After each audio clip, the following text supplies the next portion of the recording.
Então vamos então começar a nossa aula aqui. Se você ainda não me conhece, eu sou o professor Douglas Oliveira, eu sou professor da Universidade Federal do Paraná e essa aula faz parte do curso de Física Moderna 2 que eu estou ministrando em 2022.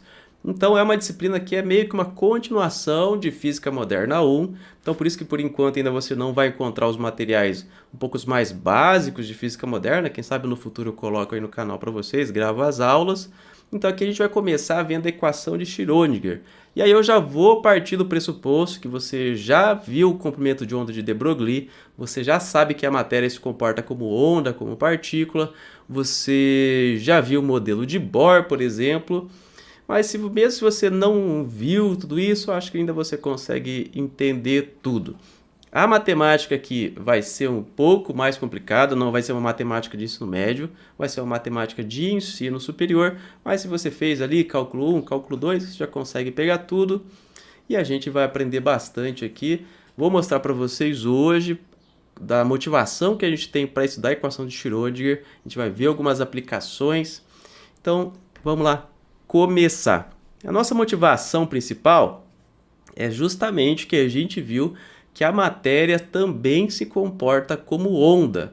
Aí a pergunta que eu faço para vocês é, beleza, a matéria se comporta como onda. O que a gente consegue extrair disso?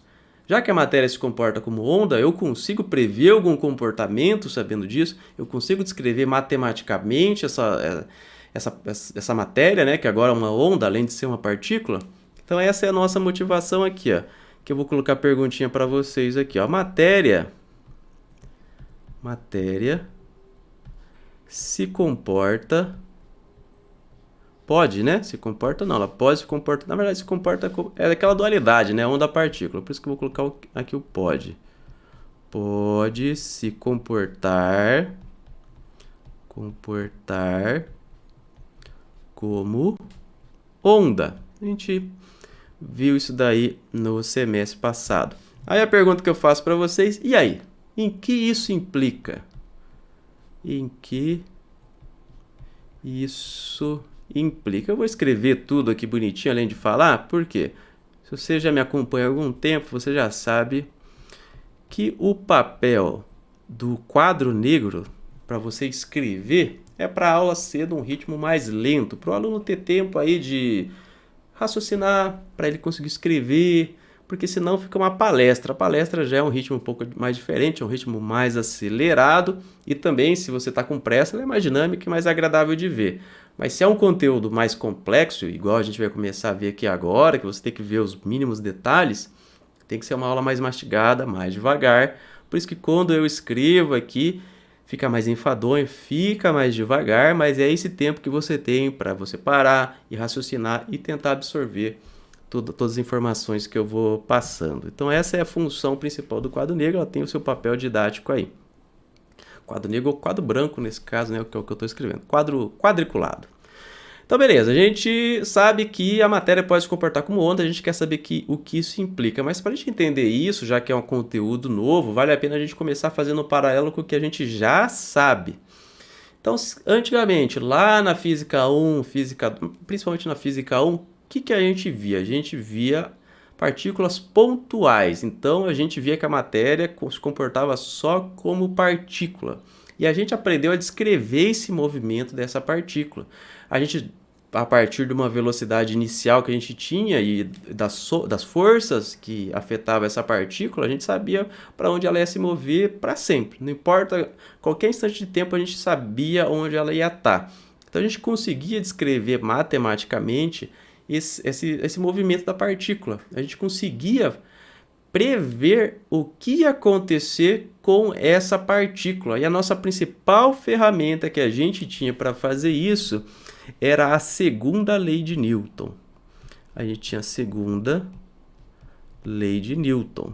Então, a partir da segunda lei de Newton, na verdade, a segunda lei de Newton era uma ferramenta muito importante que a gente tinha para descrever a posição, o movimento de uma partícula. Então, lá, antigamente, utilizando a segunda lei de Newton, esquecendo que a matéria vira uma onda, pode se comportar como uma onda, Antigamente a gente aprendia só que matéria era só partícula e nossa ferramenta principal, a gente desenvolvia outras equações depois, mas a nossa ferramenta principal para a gente analisar esse movimento e fazer previsões do futuro sobre essa partícula era a segunda lei de Newton. E vamos lembrar que a equação, eu vou só escrever para você anotar aqui, ó, a posição de uma partícula, uma partícula pode ser calculada como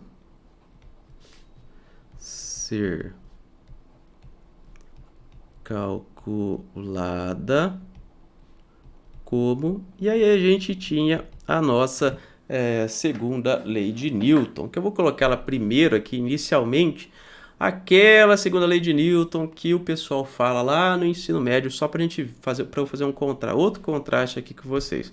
Quando eu falo a segunda lei de Newton, você já lembra imediatamente que força é igual a massa vezes a aceleração. Mas é claro que na faculdade você já aprendeu que não é bem assim. Talvez você tenha aprendido assim, ó. Somatório das forças igual a massa vezes a aceleração. Aqui eu já coloquei o vetorzinho para vocês aqui, ó, já dei um passo além. Mas essa não é a maneira mais completa de a gente escrever isso. Tem diversas maneiras diferentes, mas vou colocar uma aqui que eu sei que você vai entender, ó. Mesma lei de Newton, tá? Mesma segunda lei de Newton. Vamos esquecer um pouco o somatório. Eu quero focar mais nos índices aqui, ó. O vetor força, e esse vetor força, ele depende da posição. E essa posição ela é vetorial. Então aqui, ó, a força depende da posição da partícula, que é um vetor posição. Isso aqui vai ser igual a massa, e a aceleração a gente sabe que é a derivada segunda da posição. Então é a derivada segunda, estou escrevendo aqui aceleração de uma maneira um pouco diferente. Derivada segunda da posição, só que a posição agora é o vetor R. Esse vetor R ele depende de 3 coordenadas diferentes. Ele depende de x, da posição x, que muda com o tempo. Ele depende também da posição da coordenada y, que também depende do tempo. E ele depende da coordenada z, que também depende do tempo. E é claro que eu estou fazendo a derivada segunda aqui. Então aqui embaixo tem que aparecer a derivada segunda e ela é em relação ao tempo, né? Derivada segunda da posição em relação ao tempo. Então o que eu estou escrevendo aqui, ó? Eu estou escrevendo força igual a massa vezes a aceleração, só que eu estou escrevendo uma notação um pouco mais completa. Estou colocando que o vetor força, ele depende da posição espacial do vetor posição que eu tenho. Isso vai ser igual a massa vezes a aceleração, que é a derivada segunda da posição em relação ao tempo. Só que essa posição é o quê? É o vetor posição R, e o vetor posição R tem uma componente em x, em y e em z. Isso aqui vocês viram, talvez não nessa notação mais completa, mas isso aqui a gente viu. É o famoso força igual a massa vezes a aceleração. Por que eu estou mostrando isso para vocês? Para vocês perceberem que a equação de Schrödinger, vocês vão ver que é uma equação não é assim tão bonita, ela é bonita, mas ela não é assim tão simples, mas vocês vão perceber que ela não é tão mais complexa que a segunda lei de Newton. É só que a equação de Schrödinger a gente escreve ela matematicamente de uma maneira mais completa. A gente não escreve aqui, ó, somatório das forças igual a massa vezes a aceleração. Ó. Isso aqui é basicamente equivalente a isso aqui. Então, vocês vão ver que vai parecer um monstro a equação de Schrödinger, mas não é nada tão diferente assim do que vocês já tenham visto. Então, aqui para a partícula a gente utilizava a segunda lei de Newton, e agora a gente quer, entre aspas, uma segunda lei de Newton para onda na matéria. A gente quer mais uma ferramenta, mais uma equação aqui que vai dar informações para a gente sobre essa onda agora. Lembra, antes a gente tinha a segunda lei de Newton, agora a gente quer uma outra equação aqui. Então, vou anotar aqui para vocês. Nós queremos uma maneira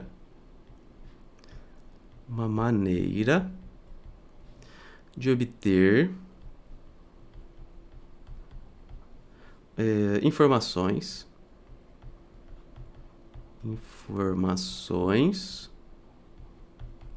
sobre a onda de matéria. Sobre a Opa, nossa, tá difícil hoje. Onda de matéria. Antes a gente tinha uma equação que ajudava a gente a entender as partículas, agora a gente quer uma equação que ajuda a gente a entender a matéria. E justamente essa equação é a nossa equação de Schrödinger. Schrödinger. Eu não sei como é que fala. Eu falo Schrödinger. Deve ser diferente, né? Deve ser alemão. Então, Áustria, na realidade, né? Ele é austríaco. Então, a pronúncia deve ser Schrödinger. Eu falo Schrödinger e tá bom. Então, o que a gente tinha? A gente tinha uma equação que descrevia a partícula, agora a gente quer uma equação que descreva as ondas. E aí que vem pra gente a famosa equação de Schrödinger. Opa, escrevi errado aqui já. Sempre escrevi errado, é impressionante. Schrödinger.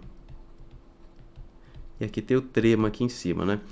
Qual é essa equação de Schrödinger? Agora eu vou escrever para vocês.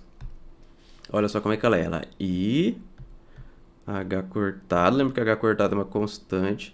Derivada parcial em relação ao tempo da função de onda. Vou fazer bonitinho aqui. É um psi maiúsculo. Isso aqui é uma função da posição, vetor posição R, do t. Isso aqui vai ser igual a H, psizão de R e T. Aqui. Então, essa é a equação de Schrödinger. Para a gente resolver ela, vai ser bem complexo. A gente vai fazer só os casos mais simples. Mas já percebe aqui, ó, que se você escrever a segunda lei de Newton com todos os índices que você precisa para deixá-la de maneira completa, aqui não tem nada muito mais complexo do que você tinha antes aqui na equação de Schrödinger, né? Apareceu algumas coisinhas que a gente não tinha visto antes. Apareceu esse H, a gente já vai ver o que ele é, mas o nome dele é Hamiltoniano. Hamiltoniano. Então esse Hzão maiúsculo aqui é o Hamiltoniano. Esse psizão aqui, ó, psi maiúsculo, que ele depende do vetor R e do tempo. Ele vai ser a função de onda, igual a gente viu antes na onda da matéria, né? Mesma coisa, função de onda. Eu estou escrevendo aqui com calma. Função de onda, que depende do vetor posição R. Vou escrever aqui. Depende do vetor posição R e do tempo, né? Isso aqui é um E. Isso aqui é um E. E do tempo. Que tempo? Tempo T. E do tempo T. E vai aparecer aqui, ó, eu escrevi na notação de Dirac, mas não se preocupe com isso agora, a gente vai utilizar. É só que na notação de Dirac fica mais bonito. Mas a gente não vai usar isso nesse curso ainda, mas é que é bom você saber. Esse símbolo aqui, ó, a barrinha, com esse símbolo de maior, isso aqui tudo, e aí eu coloco alguma coisa aqui dentro, né? Ó, você vê, ó, tá aqui, ó, vou fazer de outra cor, tá aqui, ó, tá aqui, ele tem alguma coisa dentro, você coloca o que você quiser dentro dessas barrinhas aqui. Esse símbolo aqui, ó, ele representa um ket, que a gente chama, ket, que nada mais é que uma matriz coluna. Matriz coluna. Matriz coluna é aquela que você sabe assim, ó, né? Tipo A, B, C. Então, isso aqui representa uma matriz coluna porque a gente tem várias dimensões. A mecânica quântica toda é feita utilizando matrizes, aqui as contas que a gente tem. Lembrando que isso aqui é na notação de Dirac. Notação de Dirac. E aí, beleza. Então, recapitulando até agora, o que a gente viu até agora? A gente está vendo por que a gente está estudando essa equação de Schrödinger, porque a gente viu que a matéria é uma onda e a gente quer algumas ferramentas novas para a gente conseguir prever o que vai acontecer com essa onda. Essa equação de Schrödinger aqui, o que acontece? Ela não tem uma demonstração formal, tá? Então não tem como a gente deduzir ela. Dá para a gente utilizar alguns argumentos mostrando fazendo relações com ondas e com as equações que já existiam para o campo elétrico, campo magnético, mas de fato aqui essa equação ela não tem uma demonstração formal, tá? Então vamos escrever aqui, ó. Não possui demonstração tração formal. Nossa, minha letra tá feia hoje, né? Que minha mão tá meio tremendo aqui, ó. Então não tem demonstração formal, a equação de Schrödinger a gente usa por quê? Porque aplicando essa equação nos problemas que a gente conhece, a resposta bate 100%. Então, a equação de Schrödinger ficou famosa porque ela parte, né, dessas ideias que existiam na época sobre a onda, sobre os campos elétricos, campos magnéticos, que a gente tinha bem na época, no começo, uns 20 anos depois do começo da física quântica. E aí, aplicando essa equação nos problemas da época, o resultado que a gente conhecia era descrito de uma maneira impressionante. Então a gente usa porque ela funciona muito bem. Então, vou escrever aqui, ó. Usamos porque funciona muito bem. Muito bem. Então, se alguém propõe uma equação e ela começa a descrever de maneira correta vários fenômenos que você já conhece, então você aplica lá para o átomo de hidrogênio, bateu tudo. Você aplica lá no tunelamento, descreve perfeitamente. Então você começa a pensar, pô, essa equação aqui está me descrevendo os fenômenos que eu conheço muito bem, então eu vou testar para fenômenos que eu ainda não conheço. E aí você começa a fazer previsões sobre coisas que você ainda não sabe o resultado, e aí você começa a descobrir coisa nova. Então, a equação de Schrödinger funciona muito bem e até hoje ela fornece os resultados que a gente quer. Quem foi que fez essa dedução, né? Quem foi que propôs a equação? Foi o Irving Schrödinger, claro, né? Schrödinger. Tá me tampando? Não. Então, o Irving Schrödinger propôs essa equação em 1926. Quem que é o Irving Schrödinger? É esse cara que eu vou colocar na tela para vocês aqui, ó. Irving Schrödinger é... Cadê? Opa. Mas não tá copiando aqui? Não sei o que tá acontecendo. Aqui. Irving Schrödinger é esse cara aqui, ó. Esse cara aqui é o Irving Schrödinger e por conta da equação de Schrödinger, né, ele ganhou o prêmio Nobel em 1933. Então é mais ou menos essa história aqui. Depois dê uma procurada na internet que vocês vão... O background de como tudo isso aconteceu é bem complexo, bem interessante. A gente não vai entrar em tantos detalhes assim, porque a gente quer mais entender essa equação e trabalhar com ela. E como que a gente vai trabalhar aqui com a nossa equação de Schrödinger? A gente tem uma estratégia aqui que é bem simples, que vai ser a seguinte. Mas não assusta muito não por ver uma equação nova aqui. Por quê? Porque conforme a gente for trabalhando com ela vai ficando menos assustadora. E aí você vai conseguir ver ela com outros olhos. É igual quando você aprendeu cosseno e seno a primeira vez, que você achou que ia morrer, ficou com vontade de abandonar a escola. E depois de um tempo agora você olha seno e cosseno como se não fosse nada, né? Então mais ou menos a mesma coisa. Primeira vez que você vê uma equação nova, ela parece extremamente complicada. E nesse caso ela é muito complicada mesmo. Mas depois de um tempo você acostuma com ela e vai ficando mais fácil aí. Então, o que a gente vai fazer com essa equação de Schrödinger? Qual que vai ser o nosso modus operandi aqui? O que fazer com ela? Fazer com ela. Que a gente tem a nossa equação. Se só tem equação, você, por enquanto, não tem nada, né? Igual a segunda lei de Newton. Demorou um tempo para você aprender a usar ela. E hoje, provavelmente, você vê a segunda lei de Newton e... tranquilo, você já consegue imaginar o que está acontecendo. Então, a primeira coisa, a gente vai ter que te fornecer um Hamiltoniano. A gente vai ver o que é Hamiltoniano daqui a pouco. E aí, esse Hamiltoniano que vai ser o ponto de largada para a gente conseguir resolver as coisas. Então, dado um Hamiltoniano, que é basicamente a energia total aí, tá, do sistema. um hamiltoniano.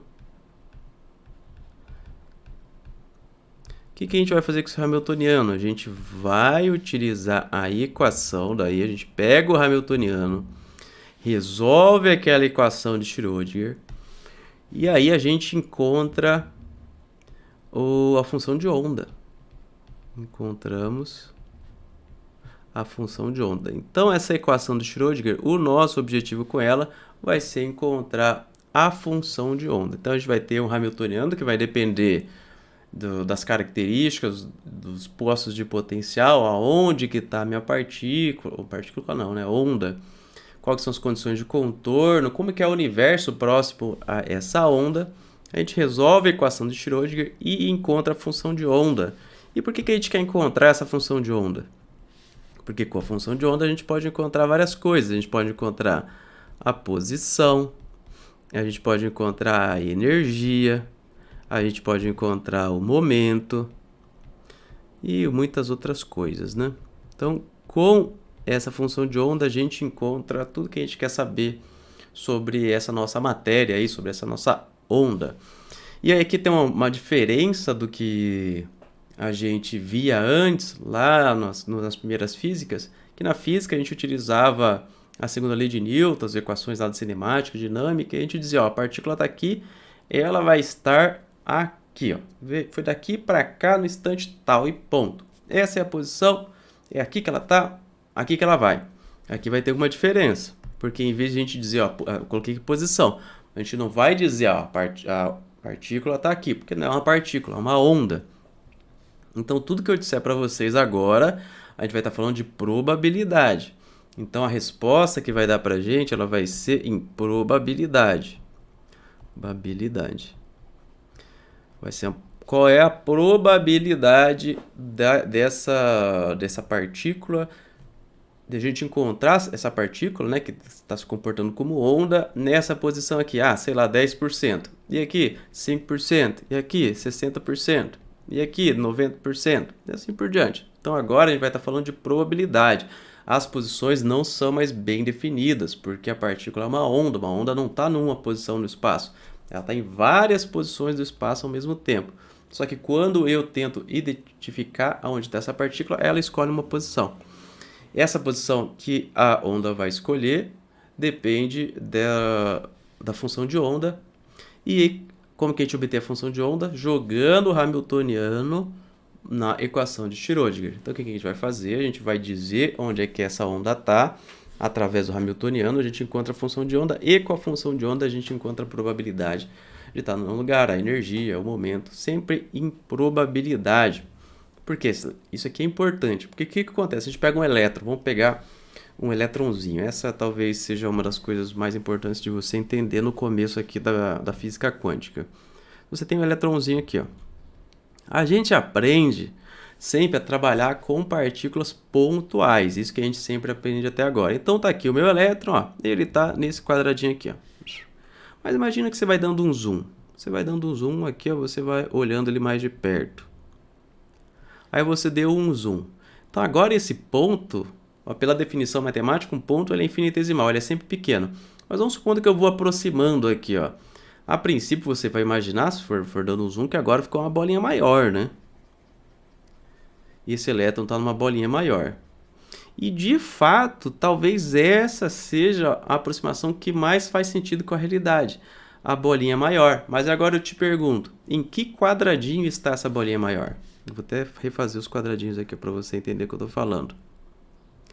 Em que quadradinho que está esse elétron agora? Ele está nesse quadradinho? Está nesse quadradinho aqui, ó. Está nesse quadradinho. Só que ele também está nesse quadradinho do lado? Ele também está.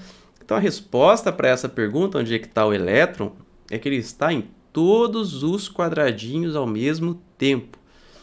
Então no nosso universo, as partículas, elas não estão num lugar só. Elas estão em vários lugares ao mesmo tempo. E se você pensar, isso faz todo sentido do mundo. Por exemplo, se eu perguntar para você a sua casa, onde que ela está? Aí você vai falar, rua, Avenida Brasil 10, número 10.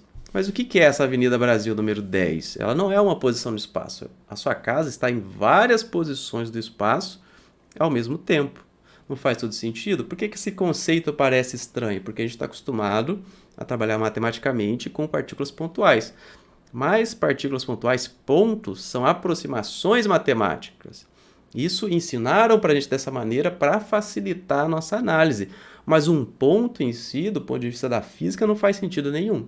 Se você pensar no seu dia a dia, as coisas não são pontuais. Você mesmo, em que posição do espaço você está? Você está em vários lugares ao mesmo tempo, porque sua mão está num lugar, sua cabeça está em outro, seu corpo está em outro. Então é mais ou menos a mesma coisa. No nosso universo faz muito mais sentido a gente imaginar que tudo está em vários lugares ao mesmo tempo. E aqui na mecânica quântica, na física quântica, não é diferente. O elétron está em várias posições ao mesmo tempo. Só que aí quando eu vou medir ele, vamos supor que o elétron está ali vivendo a vida dele, eu vou medir ele, aí quando eu observo ele, ele perde essa probabilidade, essa propriedade ondulatória, e aí ele escolhe uma posição para ser encontrado. Vamos supor que ele escolheu essa posição aqui, ó. E aí, naquele momento que você mediu, você diz, o elétron está nessa posição aqui. É claro que essa posição sempre vai ter um erro. Lembra do princípio da incerteza de Heisenberg. Isso aqui nunca vai ser um ponto só. Vai ter uma... Provavelmente ele está nesses... Encontrei ele nesses dois quadrados aqui, ó. Então mas você já sabe que ele não está aqui, nesses de baixo. Então você sempre vai... Quando você mede a partícula que estava se comportando como onda, agora começa a se comportar como partícula de novo e ela escolhe a posição. Só que, quando a gente faz essa medida, vamos lembrar aqui, ó, que eu estou ocupando todos os espaços, a mecânica quântica, que é o que a gente está fazendo aqui, ela vai dizer para a gente, ó, para eu encontrar o meu elétron aqui nesse pedacinho, eu tenho 10% de chance. Para eu encontrar nesse pedacinho aqui, eu tenho 20% de chance. Nesse aqui, ó, 30% de chance. Então, é isso que eu estou querendo dizer com probabilidade.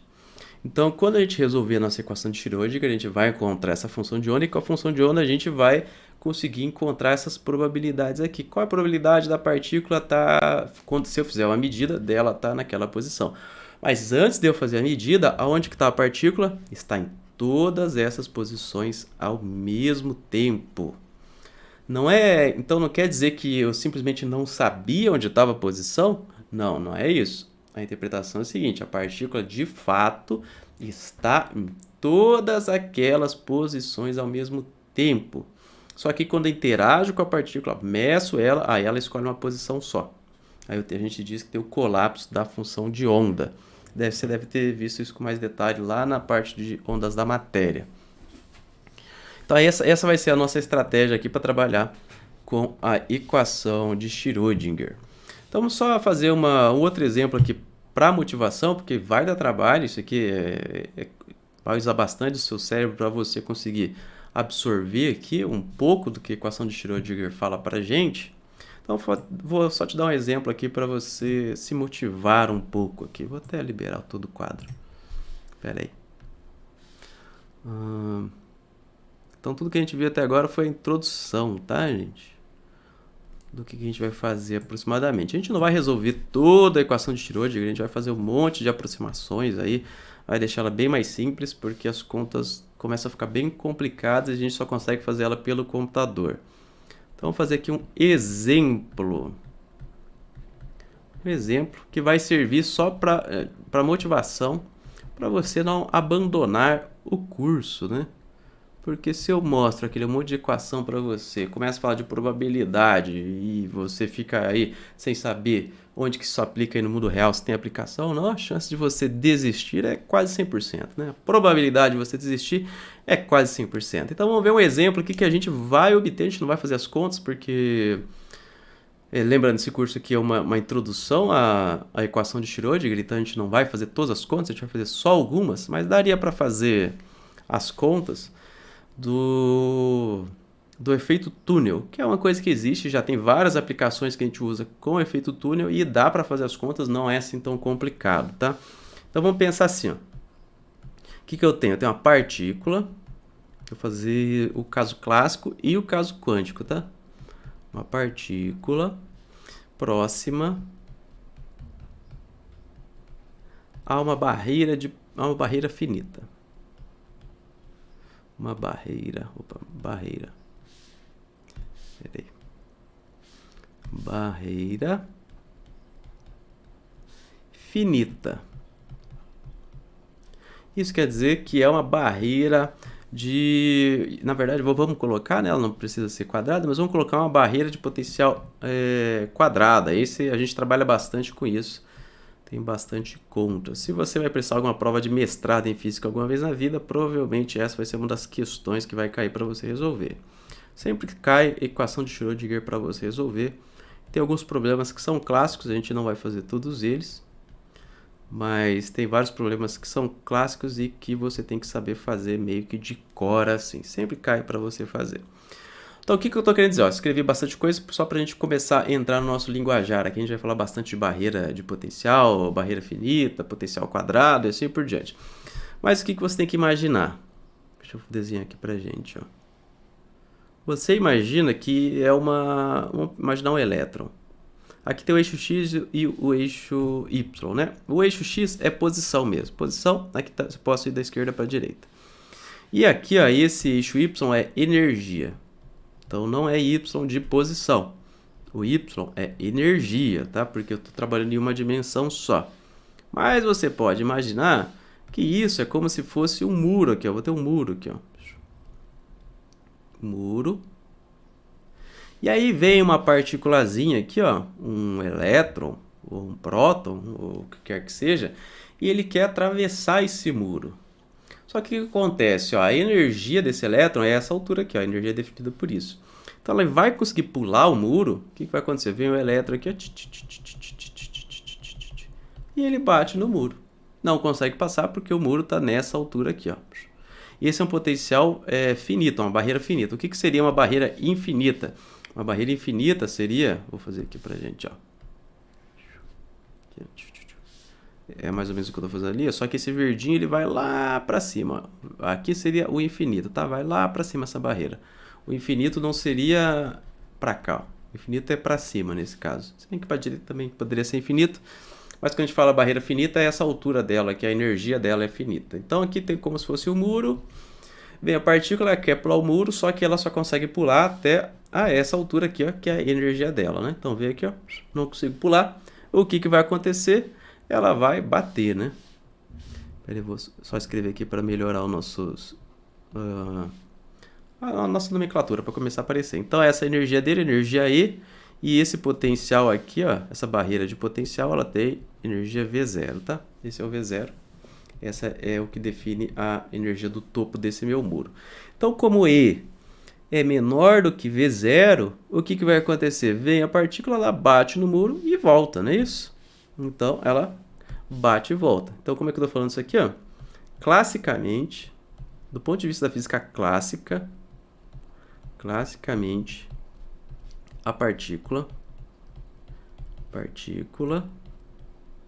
bate e volta. Isso aqui é o que a gente vê no nosso dia a dia. Bate na parede e volta. Então, até aqui, nada de novo. Ó, só estou utilizando um pouco da nomenclatura que a gente vai utilizar para vocês já ir pegando aqui, porque a gente vai fazer bastante disso daqui. Depois, utilizar bastante de energia, de barreira de potencial. Mas aqui é um exemplo simples. A energia é menor que a energia da barreira, então a partícula bate e volta. É como se estivesse atingindo um muro aí de fato. Agora, se eu for fazer quanticamente, como que vai ser isso aqui? Ó? No mundo quântico. E quando eu falo quanticamente, não quer dizer que eu estou inventando segundo modelo da física quântica. Quando eu falo quanticamente, eu estou falando como funciona o nosso universo. O nosso universo funciona dessa maneira, independente de qualquer teoria. A mecânica quântica é uma maneira que a gente tem de descrever o nosso universo. Então, não estou inventando aqui o que acontece. Estou descrevendo para você o que acontece para a gente conseguir entender. A gente precisa da mecânica quântica da física quântica. Tem diferença física quântica e mecânica quântica? Tem. Física quântica é você entender a energia quantizada, ter dualidade da partícula. Isso é física quântica. Agora, mecânica quântica, que é o que a gente vai fazer agora, é fazer as contas da física quântica. Mecânica quântica, aí o bicho pega. É as contas. A gente está preocupado aqui nas contas. A física quântica é essa parte mais qualitativa, que você só entende o que está acontecendo, que já é uma coisa bem legal de você saber. Agora a gente está um pouco além. A gente está na mecânica quântica. A gente vai fazer as contas. Igual lá na física básica que tinha a mecânica, que também é mecânica. Só que mecânica quântica, descrevendo o nosso universo. Então vou lá desenhar a nossa barreira de potencial de novo. Só que algumas coisas vão mudar. Aqui a gente vai ter a nossa posição de novo. Só que agora no eixo Y, ao invés de energia, ainda tem energia, mas eu vou colocar a função de onda aqui, ó. Eu vou colocar um psi minúsculo e a gente vai entender isso por que depois, porque eu só estou trabalhando com a posição. O minúsculo é só a posição, o maiúsculo é a posição e tempo. A gente vai ver isso depois. Não se preocupa agora. Então eu vou colocar minha barreira de potencial aqui só pelo desenho, mas ela não essa barreira de potencial não está representada pela função de onda, tá? É só para você saber onde que estava essa barreira. Vou fazer mais um quadrinho aqui. Só para você saber espacialmente onde ela está. Mas aqui, ó, nesse desenho verdinho, eu estou falando de energia mesmo, tá? Que seria o V0. Agora, a minha partícula ela não é mais uma bolinha. Ela é representada por uma onda. E essa onda tem uma função de onda. E aí, o que vai acontecer? Em vez de eu representar ela por uma bolinha, o que vai fazer? Ela é uma onda, né? Assim, ó, uma onda. E aí, quando essa onda interage com essa minha barreira de potencial, o que vai acontecer? A probabilidade de eu encontrar ela aqui nessas posições vai decaindo muito rapidamente. Só que ainda passa um pouquinho aqui, ó. Então aqui, ó a diferença aqui. Antes eu tinha uma bolinha, ela bateu e voltou. Agora, essa minha onda ela é atenuada pela essa barreira de potencial. Mas se essa barreira de potencial não for infinita, sempre vai passar um pouquinho, um tiquinho. Vai ter um tiquinho de onda aqui para a direita. O que isso quer dizer na prática? Quer dizer na prática que existe uma probabilidade, e geralmente essa probabilidade é muito pequena, tipo 1 em 1 milhão, 1 em 1 bilhão, 1 em 1 trilhão, de eu encontrar essa partícula desse lado de cá. Então, se eu for verificar onde é que está a minha partícula, existe a probabilidade de eu encontrar essa partícula do lado de cá. Como é que eu faria isso na prática? Eu coloco uma barreira de potencial. A barreira de potencial poderia ser... Vamos supor que eu tenho um elétron aqui, tá? Um elétron aqui. Esse verdinho poderia ser uma placa de metal com carga negativa. Então, eu tenho aqui uma placa de metal com carga negativa. Negativo, negativo, negativo, negativo. Então, quando esse elétron vem, ele é repelido aqui, ó, né, pela barreira de potencial, pela essa placa com carga negativa. Então, quando esse elétron vai vindo, ele vai sendo repelido. É mais ou menos isso, uma barreira de potencial. Então, tem um potencial aqui que eu não consigo, se você jogar o elétron, ele não consegue chegar aqui, ele é repelido e ele é mandado embora. Só que lembra que o elétron, ele também é uma onda. Então, o que eu vou fazer? Eu vou colocar um detetor aqui, ó, uma folha de papel que capta elétrons e me dá uma... Daí tem um voltímetro aqui, um amperímetro. E aí, se bate um elétron, eu vejo uma corrente elétrica. Ou seja, eu coloquei um detetor. E aí eu jogo um elétron, não vai ver corrente elétrica, porque o elétron não passou. Mas se eu jogo milhões, bilhões de elétrons, o que pode acontecer? Um deles, lembra que a probabilidade é bem pequena, um deles vai acabar passando para esse lado de cá. E aí eu vou ver aqui no meu detetor, opa, eu vi corrente elétrica, eu sei que um elétron passou. O que eu estou fazendo? Estou colocando o detetor. Aqui, ó, como eu não tenho acesso aos elétrons batendo, eu não tenho nada aqui para detetar, os elétrons eles estão como onda. E aqui, quando ele bate na parede e eu vejo no perímetro, aí ele se comporta como partícula. Então, essa é uma das maneiras de eu fazer deteção. Mas o que muda da física clássica para a física quântica? Se eu jogo uma bolinha numa parede, eu espero que ela bata e volte. Se eu jogo uma onda numa parede, numa barreira de potencial, existe uma probabilidade não nula, em geral muito pequena, muito pequena, de ela atravessar essa parede mesmo não tendo energia acima da energia da barreira de potencial. Então, mesmo essa energia sendo menor do que a energia da barreira de potencial, pode ser que eu passe. O contrário também é verdadeiro, tá? Mesmo se a energia desse elétron for maior que da barreira, existe uma probabilidade dele ser refletido. Essas contas dá pra gente fazer todas essas contas. Então essa é uma das, logo de cara, uma das coisas que a gente consegue fazer, as contas não são tão complicadas assim, a gente já consegue deduzir esse fenômeno com uma precisão muito boa. E se você faz um equipamento, você escolhe aqui a barreira de potencial, você tenta simular isso, você vai obter o mesmo resultado que a equação de Schrödinger vai dar pra gente.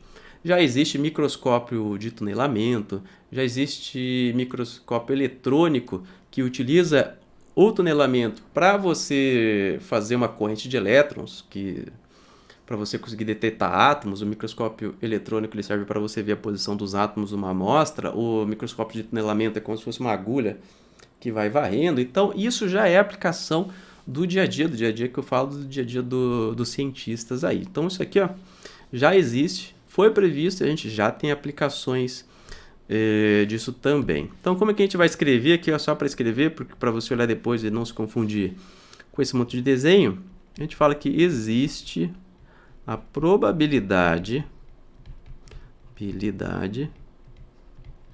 da partícula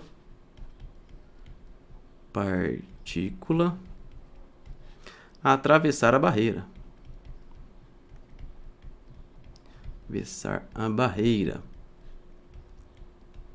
E aí a gente tem um nome bonito para isso, que é o tunelar. Então aqui a gente consegue prever o tunelamento com a nossa equação de Schrödinger. Então vamos agora, o que a gente vai fazer agora? A gente vai fazer algumas simplificações para a gente começar a trabalhar com a matemática da coisa. Quais que são essas simplificações aqui que a gente vai fazer? E eu vou chamar isso aqui de caso mais simples, tá? Lembrando, por que a gente está fazendo caso mais simples e não mais complexo? Porque a matemática é mais fácil, o resultado sai exato, e aí é mais fácil de você compreender. Os casos mais complexos ninguém resolve na mão, é só por cálculos computacionais, tá, gente?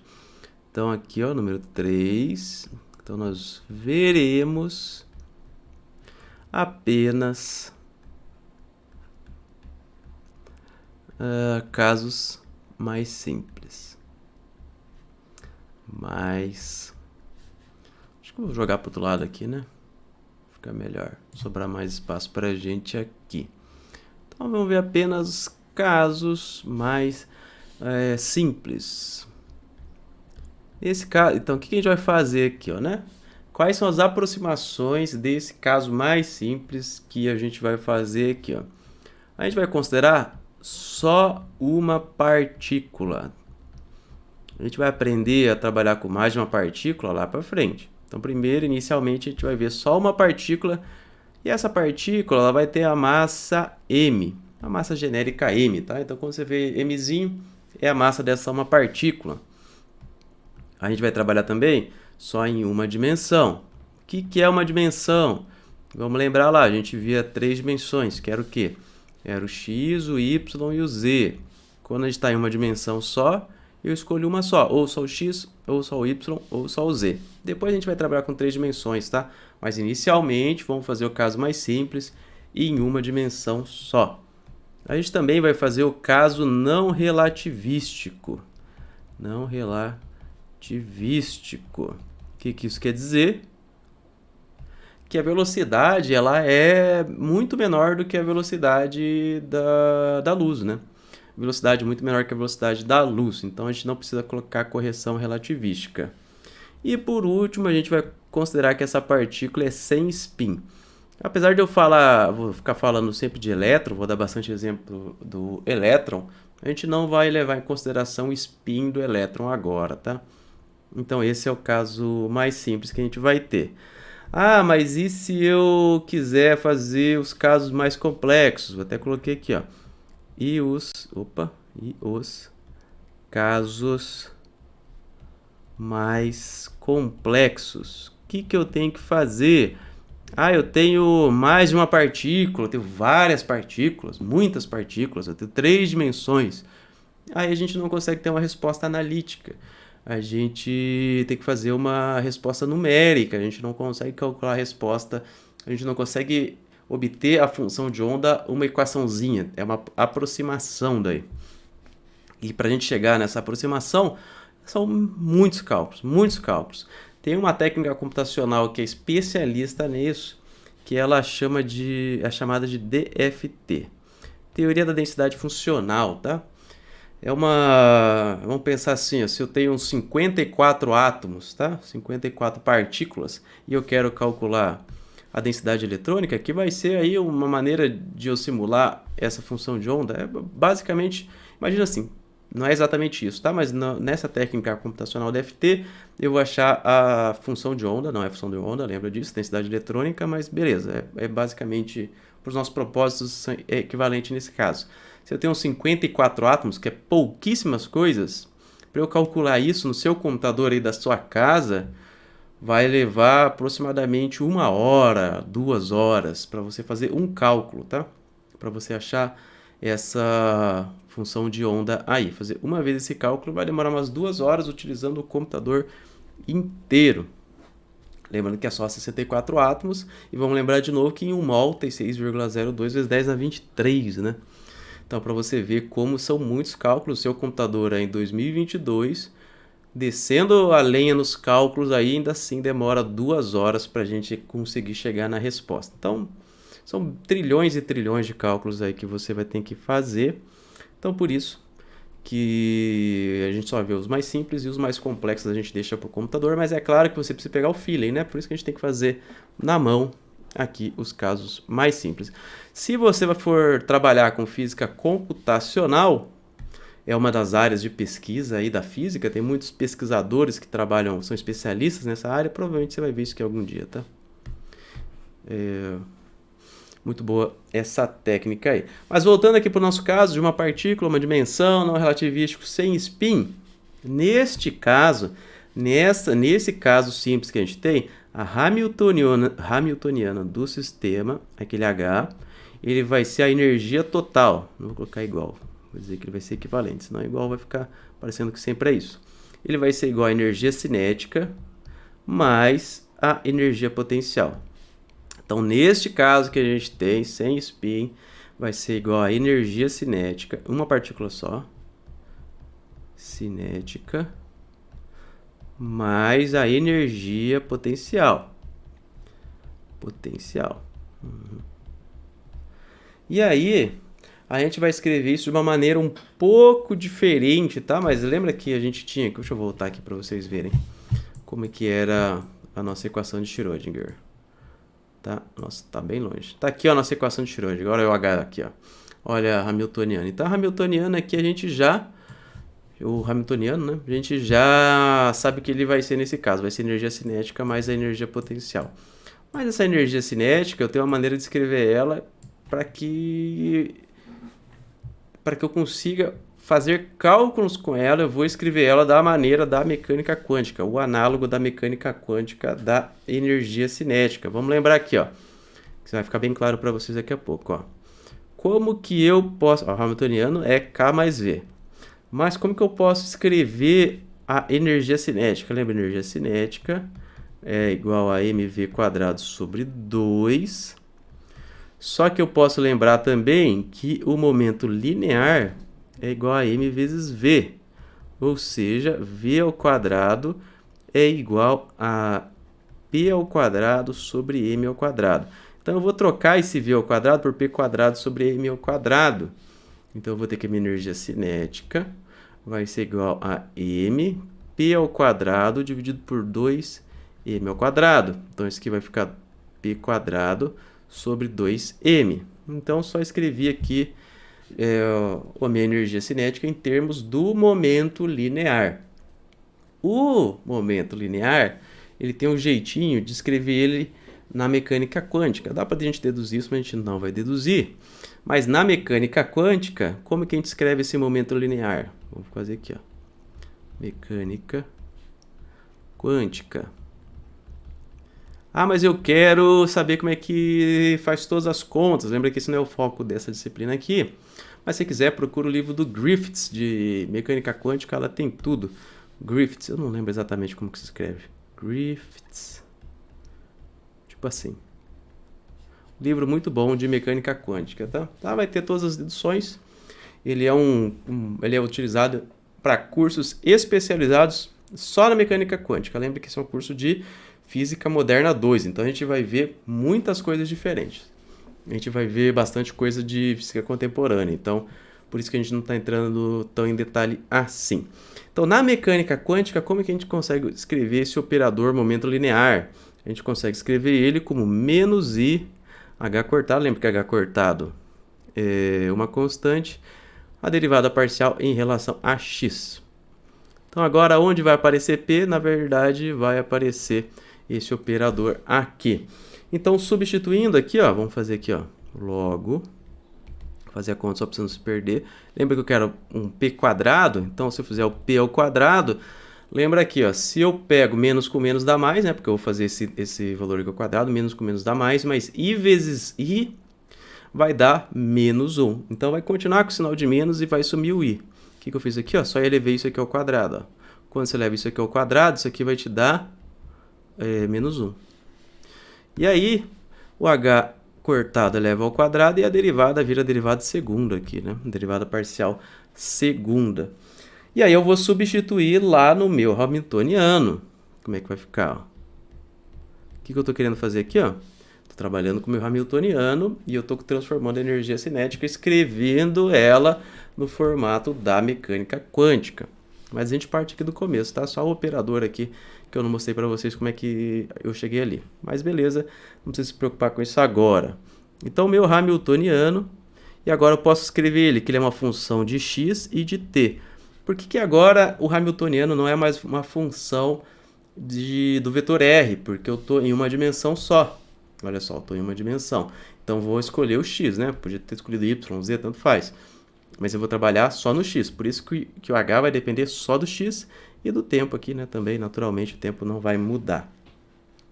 E aí, escrevendo aqui esse meu hamiltoniano, eu vou chegar no menos h cortado ao quadrado dividido por 2m. Ó, o 2m vem daqui.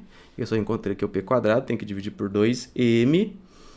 d quadrado a dx ao quadrado, isso aqui é uma derivada parcial, mais o meu potencial, energia potencial de x e t.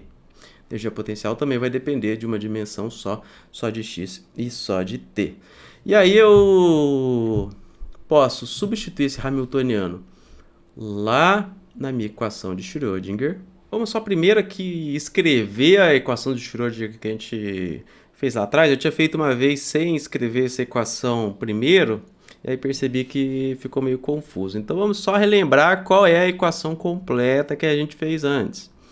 Era aí h cortado, derivada parcial em relação ao tempo, do ket psisão de r e t igual a hamiltoniano, que multiplica a minha função de onda aqui de r e t. E aí agora a gente vai substituir o hamiltoniano que a gente encontrou aqui. É isso que a gente vai fazer. Então, vamos reescrever essa equação. Vou colocar ela em vermelho, porque ela é importante. A equação que a gente vai trabalhar lembra que não é essa aqui, lembra que essa aqui é a equação completa. A gente vai trabalhar com a nossa aproximação. Então, o IH cortado, a gente vai manter ele aqui. A gente vai manter a derivada em relação ao tempo, não mudou nada. Só que agora a gente está trabalhando com o psisão, só que não é mais vetor R, né? É só em x, porque está em uma dimensão só. Então, vai ser aqui o psisão de x e t. E aí eu estou tirando também esse ket aqui dessa matriz coluna, que eu não preciso mais dela, porque eu estou em uma dimensão só, estou esquecendo do spin. Aí eu posso deixar de uma maneira mais simples. Agora, esse hamiltoniano eu vou substituir pelo que eu tinha encontrado aqui, ó. Só que eu estou multiplicando ele pela função de onda. Então, vai dar lá, ó, menos h cortado ao quadrado dividido por 2m, derivada parcial segunda de dx ao quadrado. Hamiltoniano, estou só fazendo a distributiva aqui, tá? Hamiltoniano, que são dois termos, vezes o psizão. Opa, não é o Hamiltoniano aqui não. É a função de onda. Eu quase confundi aqui. Então é a função de onda. Lembra que ela só depende de x e t, mas de novo, estou fazendo a distributiva, né? Como se estivesse multiplicando tudo isso aqui por h. É isso que eu estou fazendo. Mas vou deixar separado a energia potencial, que depende só de x e t. E aí, de novo, vai aparecer a minha função de onda de x e t. Então, essa é a equação de Schrödinger que eu vou trabalhar. Lembrando que essa não é a forma completa dela. A forma completa está ali em cima. Isso aqui já é levando em consideração aquelas aproximações. Uma partícula só, uma dimensão só, partícula de massa m, não relativístico, sem spin. Então, essa é a equação que a gente vai trabalhar.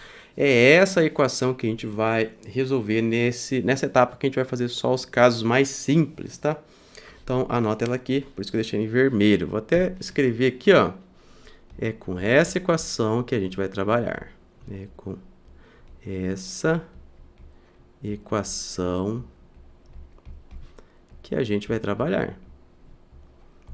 A gente vai trabalhar.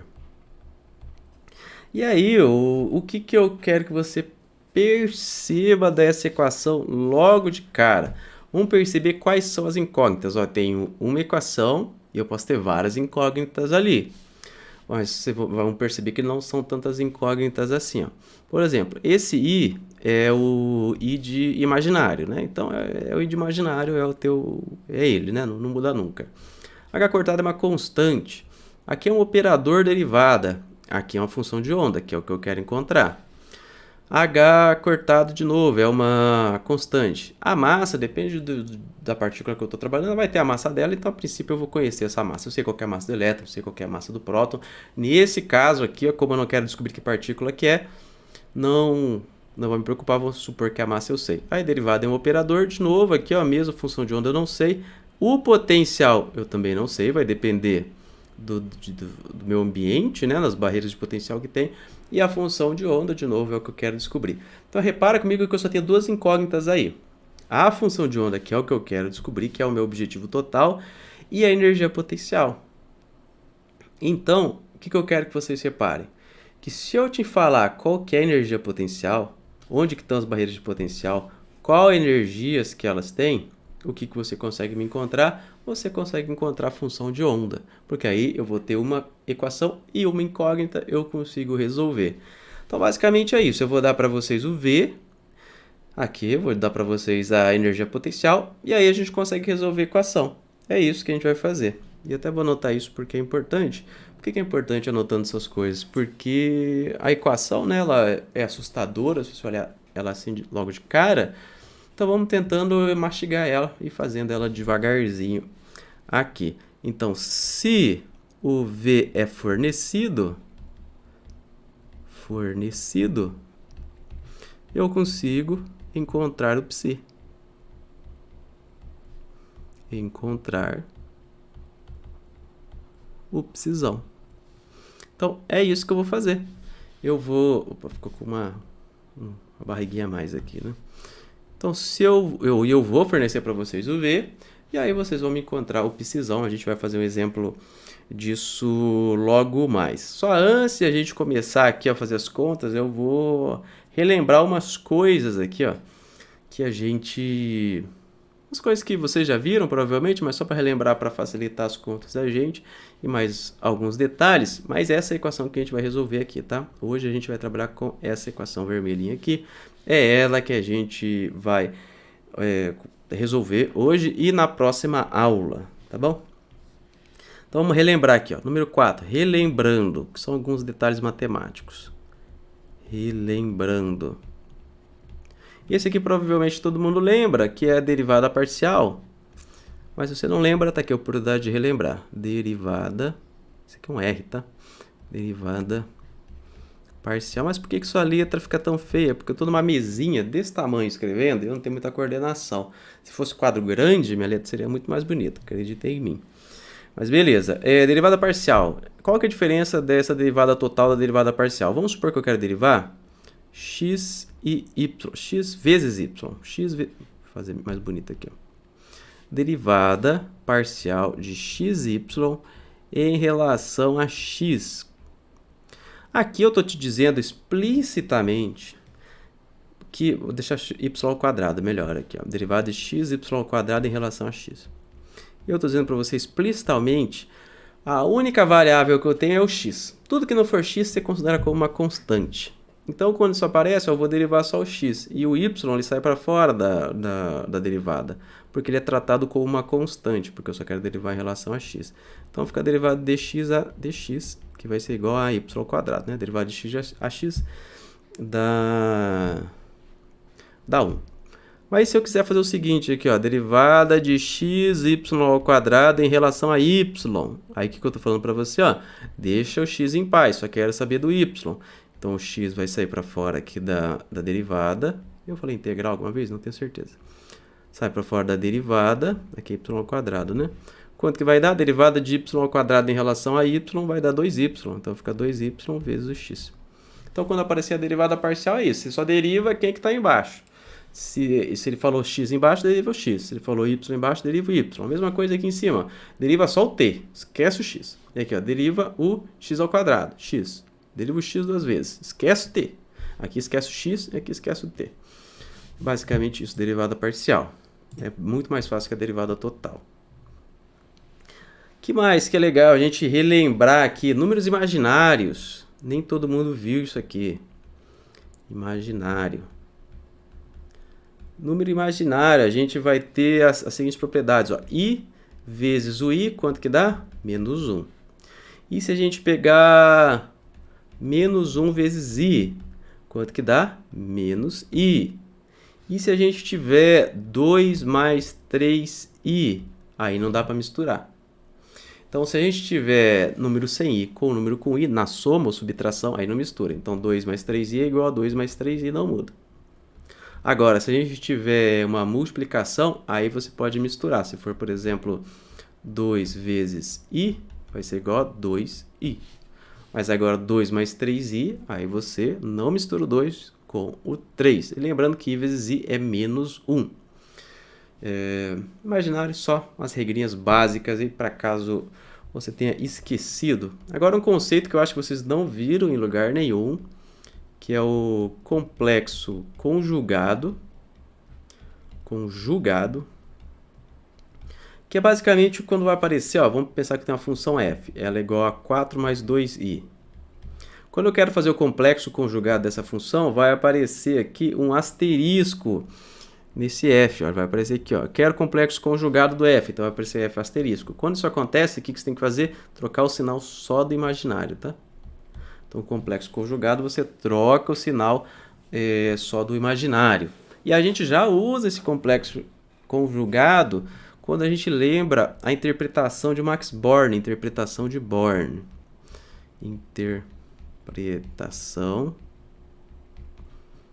de Born. Quem que é o Born? Eu salvei uma imagem dele aqui para vocês verem quem que é. Cadê?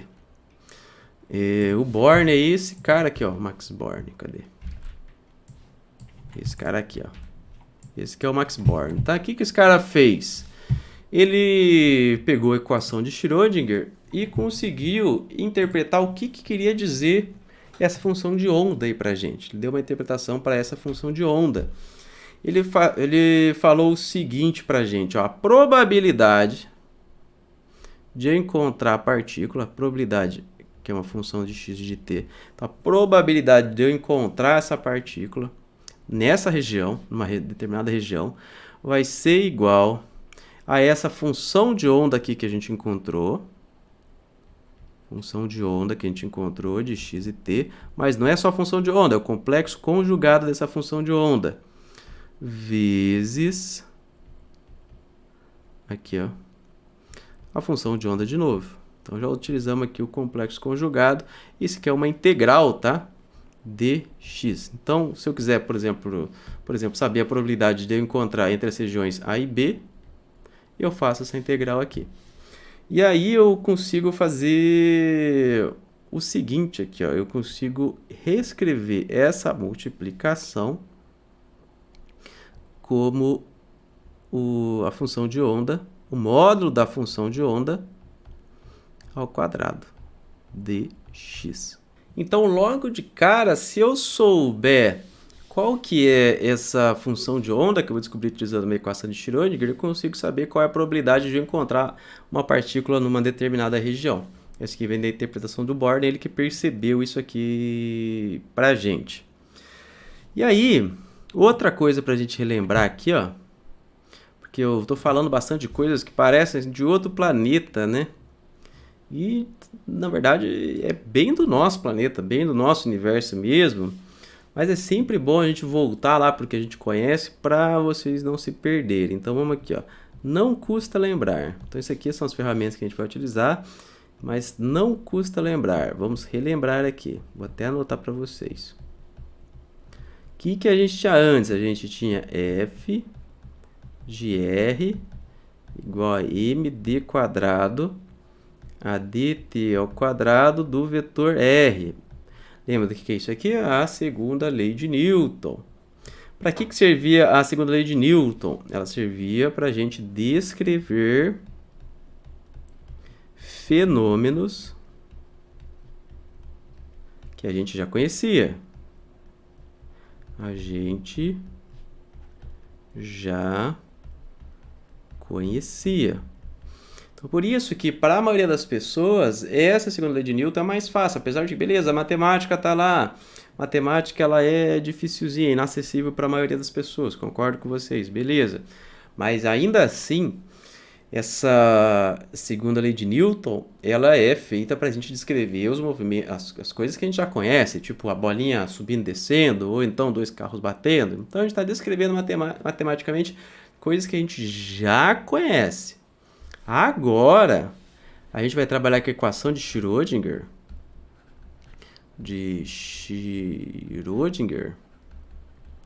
E essa equação de Schrödinger, além da gente ter essa barreira matemática, ela vai fazer o processo ao contrário.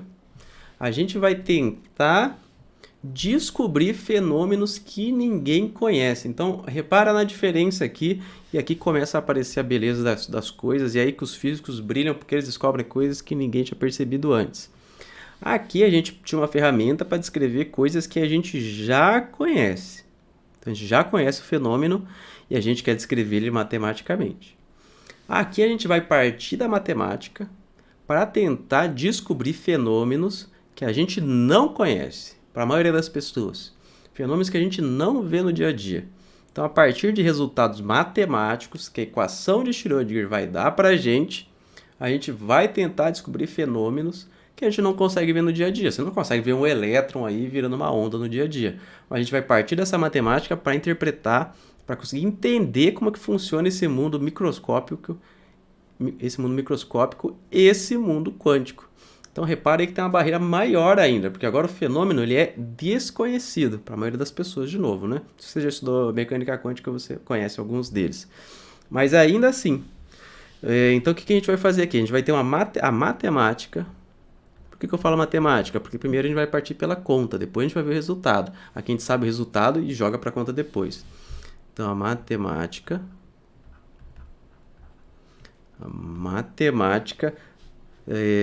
tenta nos dizer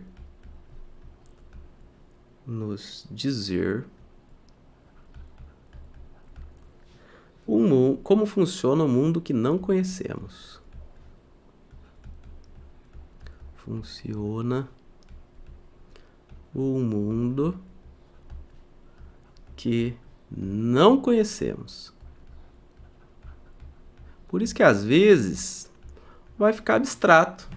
Porque às vezes a gente está falando de mecânica quântica e vai ficar abstrato, porque é um mundo que a gente não conhece a gente. Não conhece no dia a dia. A gente não vê as coisas do mundo quântico acontecendo no dia a dia. A gente vê as aplicações, né? Televisão de LED, lâmpada de LED, a gente vê as aplicações em celular. Mas os efeitos básicos em si a gente acaba não vendo. E o que faz a gente ver, entre aspas, é essa matemática. Então, a gente tenta enxergar através da matemática o que está acontecendo. Por isso, você precisa de paciência, você precisa E com calma, não é da primeira vez que você vai fazer equação que você vai entender o que está acontecendo, então tem que ir com calma mesmo, é a parte mais difícil. Se você achava difícil a parte da segunda lei de Newton lá, do começo da física, agora é um passo além, agora está virando físico de verdade. É agora que o bicho pega. Outra coisa que a gente tem que ver, que é a última antes da gente começar a fazer as contas de verdade, prometo para vocês, que é o chamado valor esperado. O valor esperado, ele vem porque você provavelmente vai me perguntar, beleza, eu fiz a função de onda lá, me matei, fiquei meia hora deduzindo uma função de onda, e aí tudo que eu consigo saber é se a partícula, qual a probabilidade da partícula estar nesse intervalo do espaço unidimensional. É só isso que dá para fazer? Não é só isso. Então, o que mais dá para fazer com precisão, com a função de onda? O que mais dá para fazer? Fazer. Nossa, tá ruim aqui, ó. Fazer, tá escrito aqui, tá, gente? Fazer com precisão. Essa é a pergunta que provavelmente você me faz. E aí a gente tem uma ferramenta chamada valor esperado. Que é o valor esperado. Valor esperado. O que é esse valor esperado? Vamos relembrar aqui aquele conceito probabilístico que eu falei para vocês. Agora eu estou em uma dimensão só, então talvez seja mais fácil. Aqui tem uma régua, tá bom? Uma régua. E aí, aquela equação de Schrödinger, ela vai dizer pra gente, a função de onda, né, da interpretação do Max Born, vai dizer pra gente, ó, que ela tem 10% de chance da partícula estar aqui. 10%. Aqui, ó, tem mais, sei lá, 50%. Aqui tem mais 40%. Assim por diante, né? Eu consigo saber qual a probabilidade de estar... onde que vai estar a partícula nessa régua aqui. Em que posição que ela vai estar quando eu fizer a minha medida da posição. Beleza. O que é o valor esperado? Ele vai dizer, ó, se eu tiver infinitos sistemas iguais, na média, onde que vai estar essa partícula? Então, se eu tiver, por exemplo, uma vez aqui e uma vez aqui, a média deu aqui no meio, não é isso? Ou então, se eu pegar... Se a probabilidade for maior de estar desse lado do que desse lado, na média ele vai estar um pouquinho para cá, né, a partícula. Então, esse valor esperado ele vai me dizer o seguinte, vamos supor que eu fiz essa medida da posição infinitas vezes. Na média, qual vai ser a posição? Então, esse valor esperado é uma coisa que a gente pode tentar associar agora com a física clássica, né? O valor esperado seria a posição, mais ou menos assim, tá? Mais ou menos a posição que a gente interpreta onde está aquela partícula. Mas o valor esperado é, se a gente tiver infinitas medidas de infinitos sistemas idênticos, na média, onde que vai estar essa partícula? Não confunde com a probabilidade de estar numa posição. A probabilidade diz o seguinte, ó, 10% de estar ali. Já o valor esperado da posição vai ser tipo, o valor esperado da posição, 2 metros. E se eu fizer infinitas medidas, na média deu 2 metros a posição da partícula. Como que eu calculo esse valor esperado? Vou até escrever aqui para você não esquecer. A média de infinitas medições. Vou anotar aqui para você não esquecer. Como que eu calculo esse valor esperado da posição, por exemplo? Lembra? Posição, valor esperado da posição, 2 metros, 3 metros, diferente de probabilidade. Que eu vou representar ele assim, ó, valor médio da posição x, ou então eu posso colocar assim, ó, x médio. Como que eu faço isso? É o que a gente chama de sanduíche que você vai fazer aqui, ó. Você vai fazer uma integral de menos infinito até mais infinito, ou seja, você vai fazer uma integral em todo o espaço do complexo conjugado da função de onda. E aqui no meio dela você vai colocar o que você quer saber. O x aqui, ó, vou colocar aqui no meio. E aí você faz o sanduíche, não é multiplicação ali, tá? Aquilo é o x mesmo. X de posição. De x e t. Dx, desculpa. Dx. Então, como é que eu acho o valor esperado da posição? Faço sanduíche aqui, ó, do operador da posição. Isso aqui é um operador, tá bom? Não é o x só. É um operador. Aí, se eu quiser saber o valor esperado do momento, faço o sanduíche dele também. Vou jogar um pouquinho pro lado, senão não vai caber. Aqui, ó, faço o sanduíche do P também. Mesma coisa, ó. Integral de menos infinito a mais infinito de π complexo conjugado. Aí eu coloco o operador aqui, que eu quero saber. Sanduíche dele aqui, ó, né? dx de novo. Isso vale aí para qualquer operador? Vale aí para qualquer operador. Se você quiser saber o valor esperado de qualquer operador, você faz isso. Então, se eu tiver um operador aleatório f de x, não sei o que ele é, vai ser qualquer coisa, f de x, então eu quero saber, opa, faltou um negocinho aqui, quero saber o f de x esperado, vai ser o sanduíche dele. x, t, complexo conjugado, f de x. Precisão de novo aqui. Precisão para todo lado. dx. Então, é isso que eu consigo fazer com a minha função de onda também. Daí que eu consigo ver as outras propriedades. Eu consigo ver momento, eu consigo ver momento angular, consigo ver momento linear, consigo ver posição, velocidade, e assim por diante, né? Consigo ver várias coisas diferentes da minha partícula fazendo aqui o valor esperado. Agora sim, vamos para as contas. Agora o bicho vai pegar aqui, vou até liberar um monte mais espaço. Opa! Porque a gente vai começar a trabalhar, a fazer as continhas. Então, para começar as continhas, a gente vai utilizar uma técnica aqui que aparece bastante. A gente vai utilizar um monte de vezes aqui, por isso que a gente tem até, ó, uma seção só para ela, que a gente chama de separação de variáveis. Na verdade, nesse caso, a gente vai só fazer a separação de x e t. Mas aqui já é um exemplo de separação de variáveis. E separação de variáveis, esse nome você vai escutar um monte de vezes. Porque a gente vai fazer isso várias vezes. Então, é separação de variáveis. Tem que saber fazer? Tem que saber fazer. Não tem jeito. Isso aqui, ó, extremamente importante você aprender a fazer. Mas para simplificar a nossa vida, né, um pouco ainda mais, e nesse caso, nos casos que a gente vai fazer, vai valer sempre. Então, para facilitar ainda mais, e que a maior parte dos casos isso é verdade, tá? O potencial ele não muda com o tempo. Então, a gente pegar mais um caso especial aqui, ó. O V não muda com o tempo. Então, o nosso V ele não é mais V de x e t, tá? Agora é só V de x. Não muda mais com o tempo. Se o V não muda mais com o tempo, o que a gente pode fazer? A gente pode pegar aquele nosso psizão que a gente tinha, que era de x e t, e a gente pode dividir ele em duas componentes. A gente pode pegar uma componente só em x e multiplicar por uma componente só em t. Ó, repara que só para você não confundir as letras gregas, tá? Aqui é o psi maiúsculo, que tem as perninhas, ó. E esse aqui é o minúsculo, que não tem. Então, faz diferença se é o maiúsculo e se é o minúsculo. Então, toma cuidado aí. Não vai confundir as duas letras gregas, maiúsculo e minúsculo. Essa aqui é φ.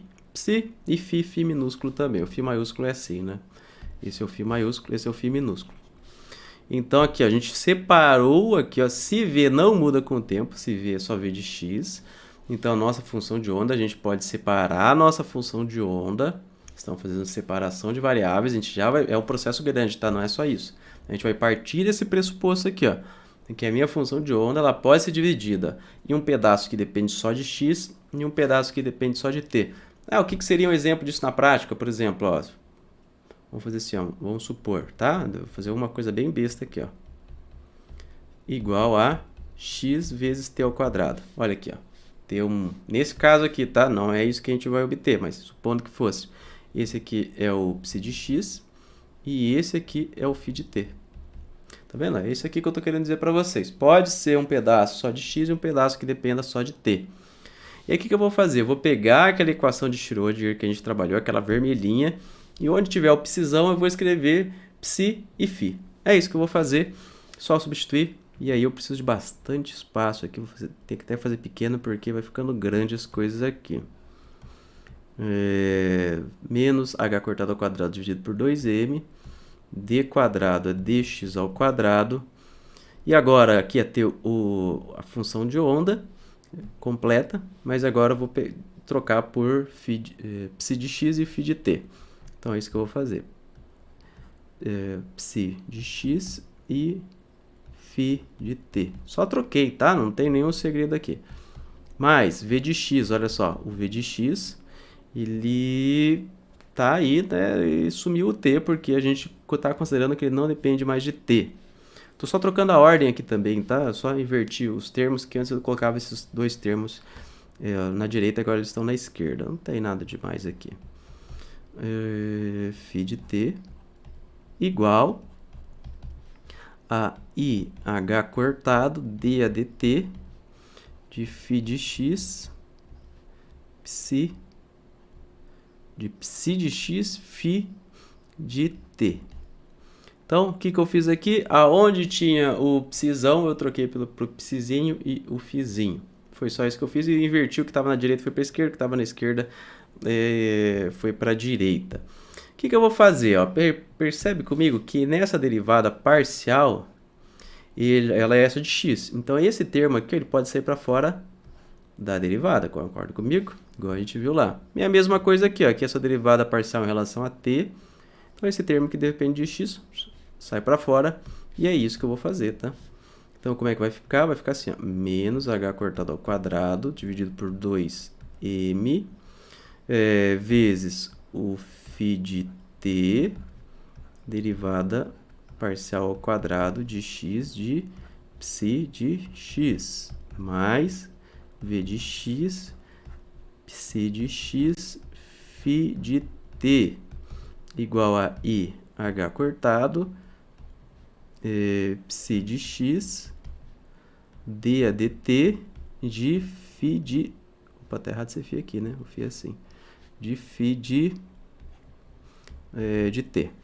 Vou até fazer ele aqui de novo. De φ de t. Então, o que eu só fiz? Só tirei para fora aí das derivadas que não estava derivando nada. Aí o que eu vou fazer? Eu vou pegar tudo isso daqui, ó, e vou dividir todos os termos. Então, eu vou dividir por psi, cadê? Psi de x vezes o φ de t. Então, eu vou dividir todos os termos por isso aqui, por esse termo aqui, ó. Vou fazer mais um passo intermediário aqui só para você perceber, tá, o que eu estou fazendo. Então, eu vou dividir todos os termos por esse negócio aqui. Vai ficar assim, ó, menos h cortado ao quadrado dividido por 2m, o φ de t, dividido pelo psi de x φ de t. Lembra que eu dividi os termos por isso aqui. Vezes a derivada ao quadrado de x, psi de x, mais v de x, psi de x, φ de t.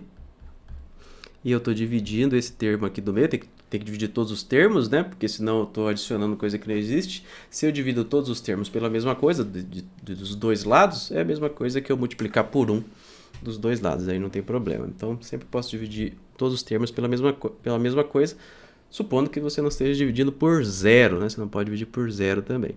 Então, aqui embaixo, φ de x, psi de t, psi de x, φ de t, igual a I H cortado. Se eu esqueci de algum termo, vocês me avisam aí, né?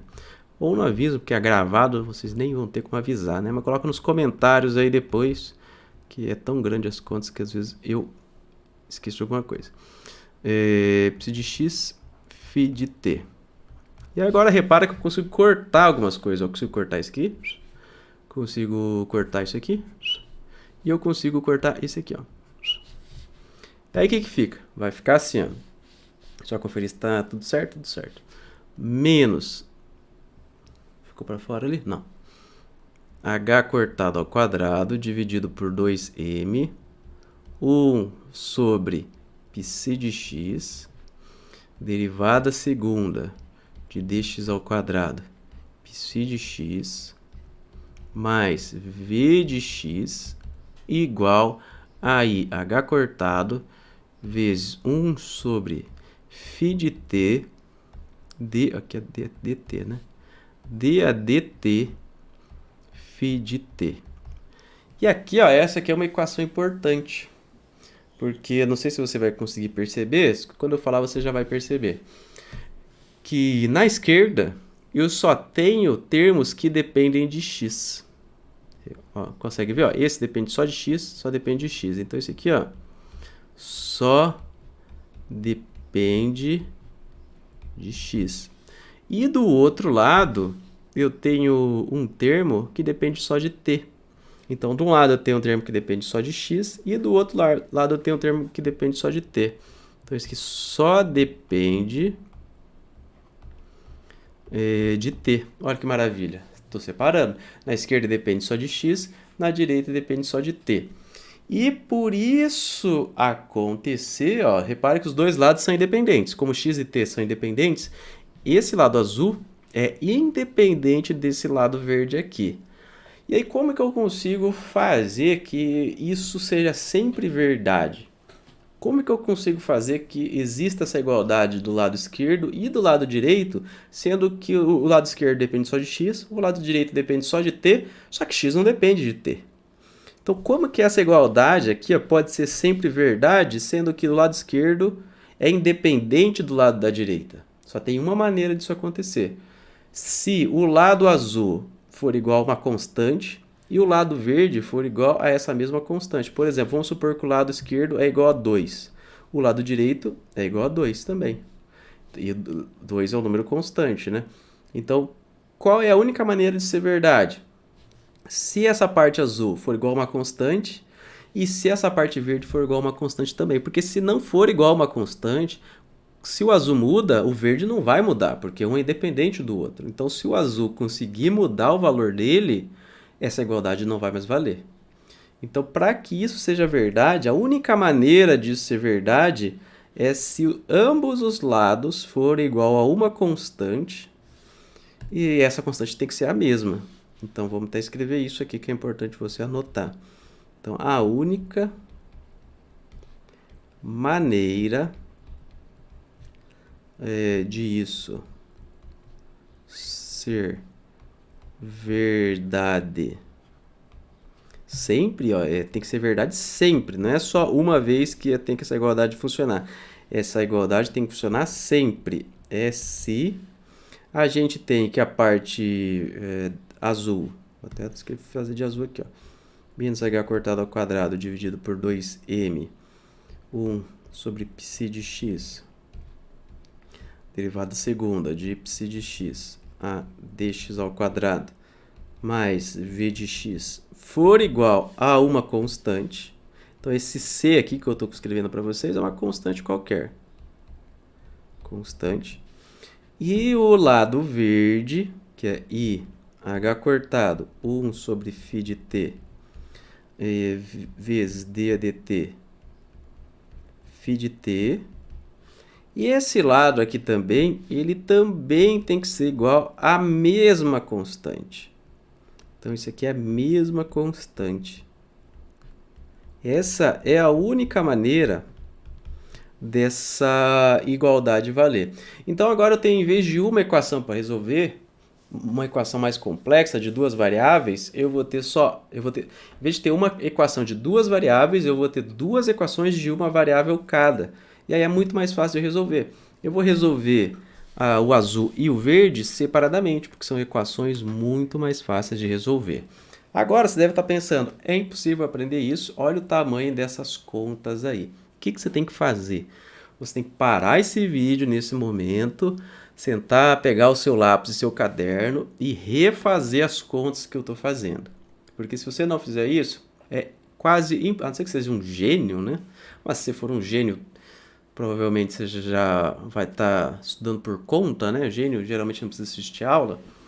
Então, supondo que você não seja um gênio, a única maneira de você conseguir absorver tudo isso que eu estou fazendo é você sentar, parar o vídeo agora e refazer as contas. Então não espera, se quiser esperar até chegar ao final para refazer tudo, tudo bem, mas aí conforme for falando, você já vai passar tudo em branco, né? Não vai nem absorver mais nada. Então é importante que você pare e refaça as contas e se convença que o que eu estou fazendo está correto matematicamente. Não deixe que a matemática seja uma barreira para você aqui nesse caso.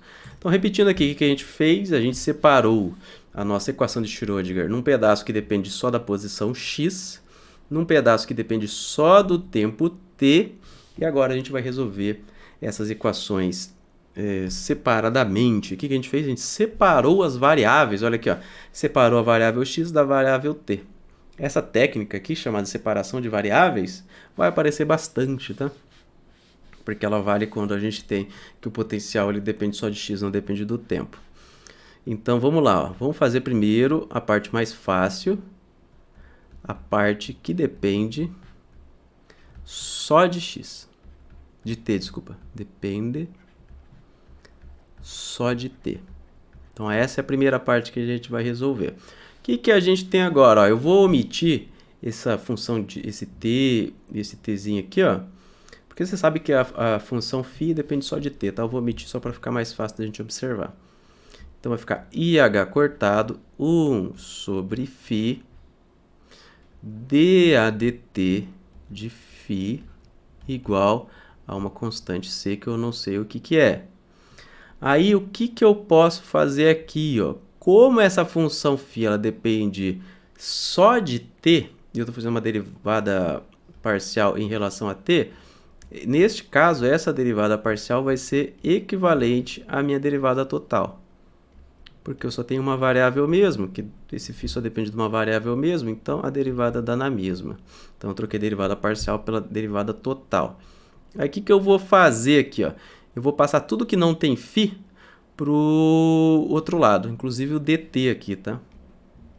Então eu vou deixar só o que tem φ desse lado, vai ficar do lado da esquerda, vai ficar dφ sobre φ igual a c vezes, dividido, né, pelo IH cortado, vezes o dt. Então, o que eu fiz? Deixei o que tem φ de um lado e o resto eu joguei lá para a direita. O que eu posso fazer aqui, ó, desse lado? Posso multiplicar em cima e embaixo por i. Em cima e embaixo por i. Ou, se você gosta de memorizar, 1 sobre i é igual a menos i, tá? Se você quiser, você pode simplesmente usar isso. É isso que eu vou fazer, que eu quero jogar o i para cima. É isso que eu quero fazer. Vai ficar mais bonito. Então, vai ficar dφ sobre φ igual a menos i c, c é maiúsculo, tá? Sobre h cortado vezes o dt. E aí eu tenho essa equação diferencial aqui para eu resolver. Como que eu vou resolver ela? Eu vou passar a integral dos dois lados. É uma continha simples, provavelmente você já fez ela na vida. Então, eu vou passar a integral dφ sobre φ igual a menos i c h cortado integral de dt. É essa a continha que eu tenho que fazer. Continuando aqui, ó.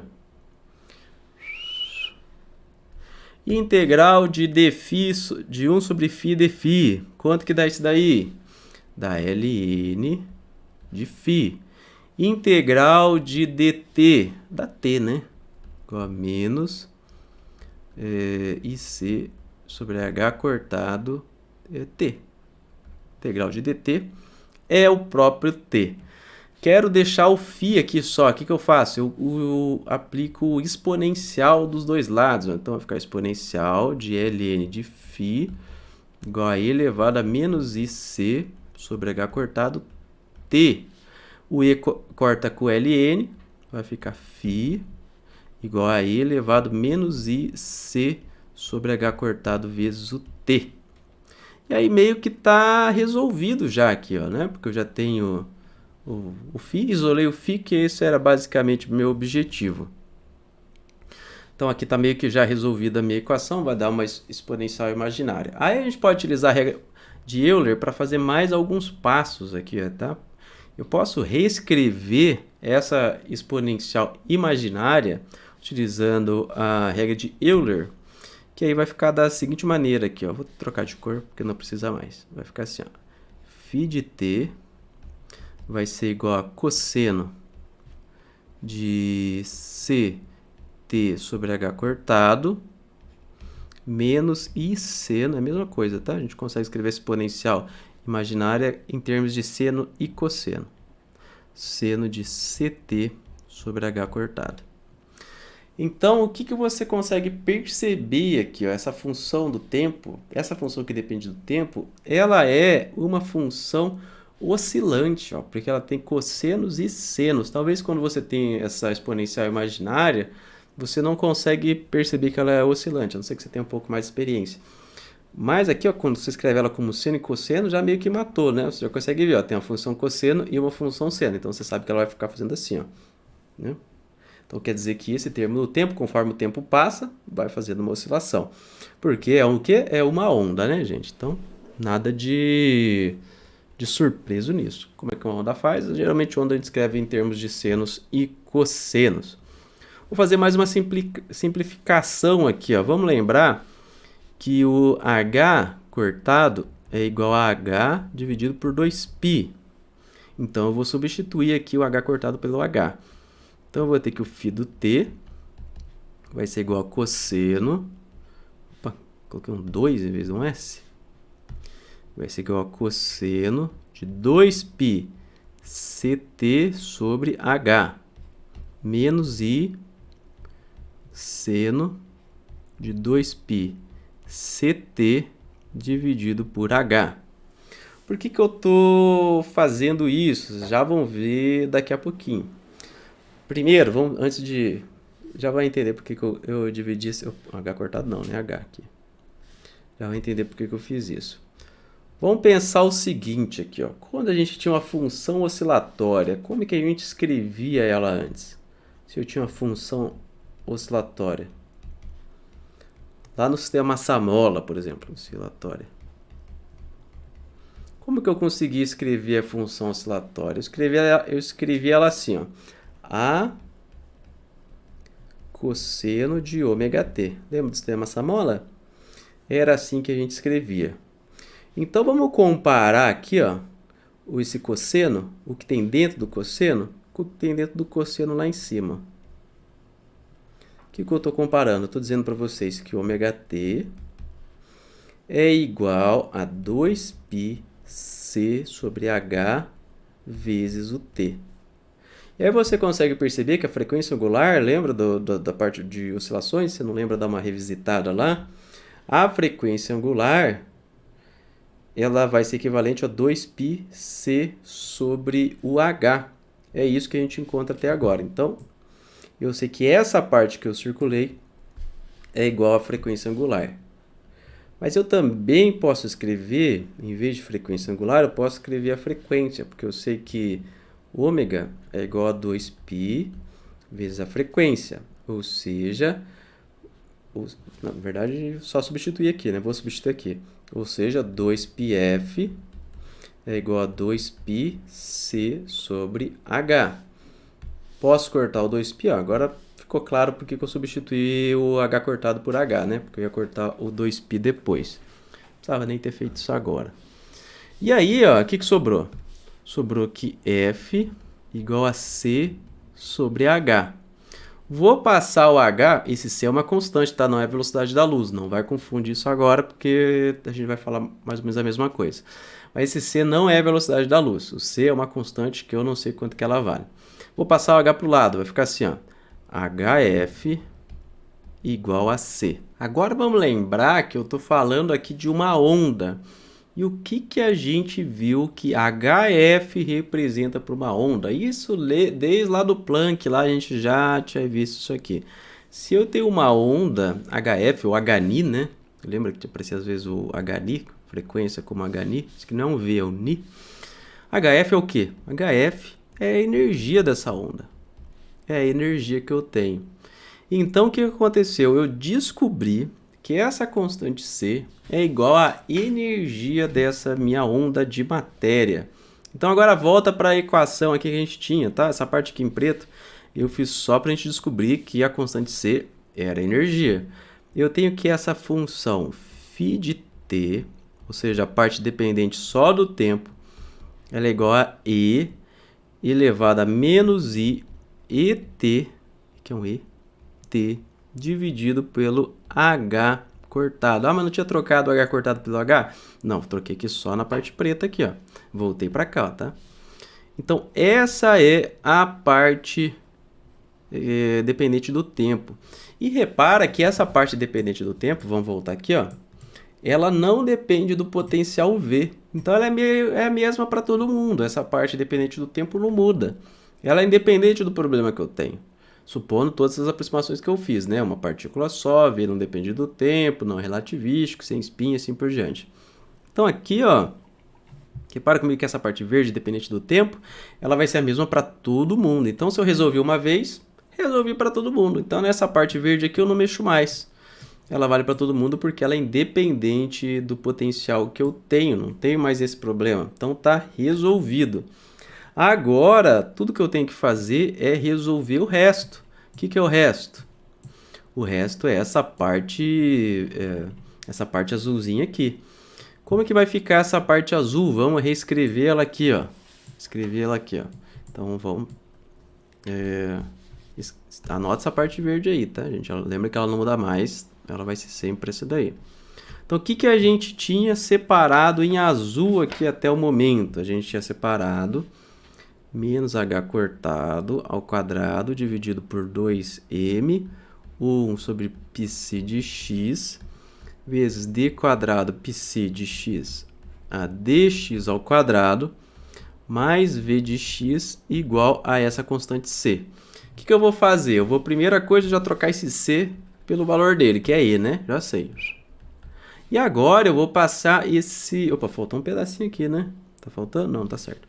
Agora, o que eu vou fazer? Eu vou passar esse πc de x multiplicando. E aí eu vou chegar numa outra equação que a gente vai trabalhar. Ela vai ficar assim, ó, menos... Vou até fazer ela bonitona aqui, ó. Dividido por 2m d quadrado πc de x a dx ao quadrado mais v de x πc de x igual a e πc de x. Então, agora, o que a gente vai fazer? A gente vai trabalhar basicamente com essa equação azul aqui, ó. É essa equação que a gente vai resolver. Por quê? Porque a equação verde já está resolvida, ela não muda mais. Se eu sei energia, eu sei tudo aqui, ó, mas a energia também eu posso descobrir dessa equação azul aqui. Essa equação azul, a gente chama ela de equação de Schrödinger. Vai aparecer bastante também. De Schrödinger. Independente do tempo. Dependente do tempo. E a gente vai resolver basicamente a parte azul. Então, o que a gente vai fazer? Qual seria o próximo passo? Que eu vou chamar aqui de e agora. O que a gente faz agora? Então, primeiro a gente vai resolver essa parte azul. Então, primeiro... Tá acabando a aula já, tá, gente? Não se preocupe. Primeiro, encontra o πc de x. E como que a gente vai encontrar? Resolvendo a equação de Schrödinger independente do tempo. Lembrando de novo, a verde já está resolvida. Então, primeiro a gente encontra o π de x e a gente dá um nome bonito para isso aqui de autofunção, autofunções. Então, primeiro a gente acha as autofunções. E aí depois o que a gente faz? A gente junta com essa parte verdinha aqui. Depois junta com φ de t. Mas aí não tem segredo, né? Daí eu acho meu psizão, né? Lembra que eu queria achar meu psizão? De x e de t. Como que ele vai ser? Ele vai ser um φ de t, o φ de x, que eu não sei quanto que é, mais vezes o π de t, que eu já sei quanto que é, vezes o φ de t, que é menos IET sobre H cortado. E aí eu acho a minha função de onda completa. Então, recapitulando o que a gente fez várias aproximações, aí a gente pegou nessa equação de Schrödinger, dividiu ela num pedaço que depende só de x, num pedaço que depende só de t. A gente percebeu que o pedaço que depende só de t, ele era fácil de resolver, ele dá essa exponencial verdinha aqui. E a gente percebeu também que ele não depende do potencial. Isso aqui vai ser sempre o mesmo, essa parte verde vai ser sempre a mesma. Aí a gente simplificou nossa equação para uma equação que depende só de x, ou seja, ela é independente do tempo. Então o que eu preciso fazer agora? Eu preciso resolver essa parte independente do tempo e depois multiplicar pela parte dependente do tempo. Só que a parte dependente do tempo eu já sei quanto que é. E aí eu acho a minha função de onda. Eu sei que ficou bem complicado. Na próxima aula a gente vai trabalhar com essa equação, vai resolver problemas de verdade aqui, problemas de fato. E a gente vai resolver essa equação azul e aí vai ficando mais claro. Mas o que você precisa fazer agora? Refazer as contas que eu fiz. Esse tipo de coisa é o que cai nas seleções do mestrado, ou então se você for fazer uma pós-graduação, aí você vai ter quântica 1, quântica 2, isso aqui vai ser... Todo dia você vai ter que ver isso aqui, vai passar direto, tá? Então até a próxima aula, e é isso aí.